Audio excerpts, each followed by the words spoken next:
On the Virginia Board of Counseling, Virginia Department of Health Professions website, in the case decisions, I found reasons for board discipline, including fraud, inappropriate relationships, claiming continuing education when this could not be proven, 2 felony offenses, proposed sexual act to a child younger than 15. My personal reaction as I read through this list: how easily people succumb to temptations, sex, money, inappropriate liberties, shortcuts. Also, their loss of reputation, license, status, and ability to work. Just that they were willing to risk these things or couldn't help themselves, it seemed like. Some themes that I saw for common reasons for board discipline include irresponsibility with paperwork, dishonesty with continuing education, fraud, billing for work not done, inappropriate behavior with minors, and inappropriate relationships. I found a case where a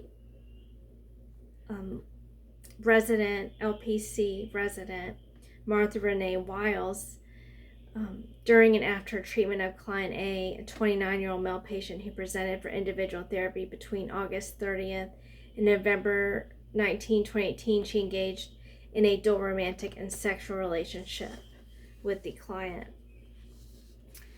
The behavior that led to the discipline, I covered the sexual relationship with a client and a former client. The ACA Code of Ethics and state codes that were violated include Section A, the counseling relationship, A.5, prohibited non-counseling roles and relationships, including A.5a, sexual and/or romantic relationships, prohibited, in addition to Code A.5.c, sexual and/or romantic relationships with former clients. For Virginia Administrative Code violations, Standard 18 VAC 115-20-140 grounds for revocation, suspension, probation, reprimand, censure, or denial of renewal of license. This is Section A, number 3, 4, 7, and 8. In addition to Standard 18 VAC 115-20-130 Standards of Practice, Part 5, Section B, number 1, and then Section D, number 2. The outcome of the board discipline: her license as resident and professional counseling was indefinitely suspended.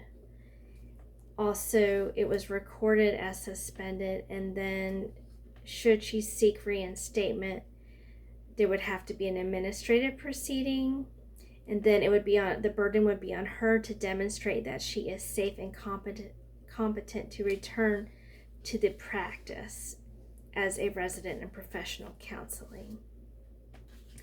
As far as the ACA Code of Ethics and the state code about counselor impairment, the state code is 18 VAC 115-20-130 Standards of Practice. They even have a sanctioning reference points instruction manual from the Behavioral Sciences Boards on the Virginia Department of Health Professions and the website, and it shows a sanctioning reference points case type table, and it actually mentions impairment. It defines it, and it says there are 30 points as far as sanctioning goes. And then for the ACA Code of Ethics, it has the section for Section C, professional responsibility, C.2.G, impairment. The question that comes to my mind is, how come this counselor, utilize a practitioner's guide to ethical decision making? And what comes to mind also is the core value of beneficence. It was not practiced in this case. Greater love has no one than this, to lay down one's life for one's friends, John 15:13.